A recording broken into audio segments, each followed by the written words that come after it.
எல்லோருக்கும் வணக்கம். Aadhira's kitchen YouTube சேனலுக்கு உங்களை அன்போடு வரவேற்கின்றேன். நல்லது நினைப்போம், நல்லது நடக்கும்னு சொல்லி இந்த பதிவை நான் ஆரம்பிக்கிறேன். தைப்பொங்கல் அன்று வெண்பொங்கல் வைப்பவராக இருந்தாலும் இந்த ஒரு பொருளை சர்க்கரை பொங்கலிலும் சேர்க்கலாம். வருமானம் ரெட்டிப்பாகும், சேமிப்பு உயரும், வீட்டில் பணம் நன்றாக தங்கும். இது எல்லாமே பாசிட்டிவான வார்த்தைகள். நம்ம வீட்டில் குடும்பம் நல்லா இருக்கணும், நோய் நொடி இல்லாமல் இருக்கணும், பணம் காசோடு செல்வ செழிப்போடு இருக்கணும் அப்படின்னு தான் நம்ம எல்லாருமே நினைப்போம். ஏதோ ஒரு சண்டை, ஏதோ ஒரு பிரச்சனைன்னா கூட வீட்டில் இருக்கிற பெண்கள் என்ன பண்ணணும் பார்த்திங்கன்னா, நான் என்ன பெண்களே சொல்கிறேன்னு நினைக்காதீங்க. சமையலறையில் சமைக்கும் பொழுது அந்த நம்மளுடைய அந்த வேதனையோ அந்த மனசில் இருக்கிற அந்த குழப்பத்தையோ அதில் கொட்டி நம்ம சமைக்கக்கூடாது. அதை அந்த நேரத்துக்கு ஒதுக்கி வச்சுட்டு சமையல் செய்யுங்க, மனசார செய்யுங்க. மனசார செய்யும் பொழுது நம்ம பிள்ளைங்களோட வாழ்க்கை நல்ல சிறப்பாக இருக்கும், நல்ல மேல் நோக்கி செல்வாங்க.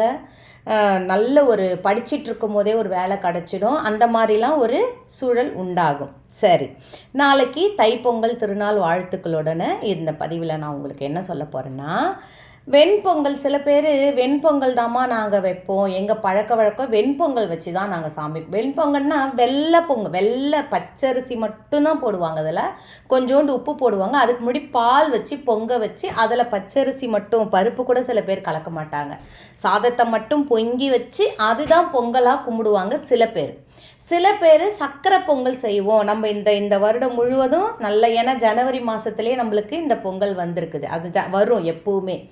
அதனால் நம்ம இந்த வருடம் முழுவதும் நம்மளுக்கு செல்வ செழிப்போடும் நல்ல ஒரு பணம் காசோடும் வசதி தன்மையோடும் நம்ம வாழணும்னு நினைப்போம்.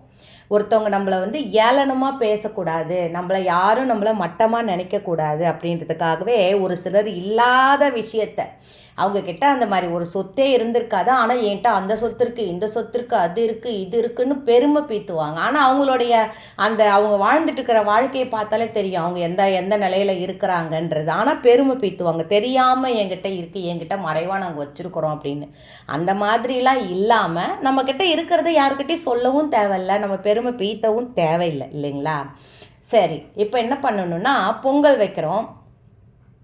நான் சொன்ன மாதிரி அந்த சாதா அரிசி போட்டு, புத்தரிசி போட்டு, புது அரிசி போட்டு, பச்சரிசி போட்டு பொங்கல் வைக்கிறோன்னு வச்சுக்கோங்களேன். அதில் உப்பு போடுவோம், கிண்டுற போது இறக்கும் பொழுது நான் சொல்கிற மாதிரி செய்யுங்க.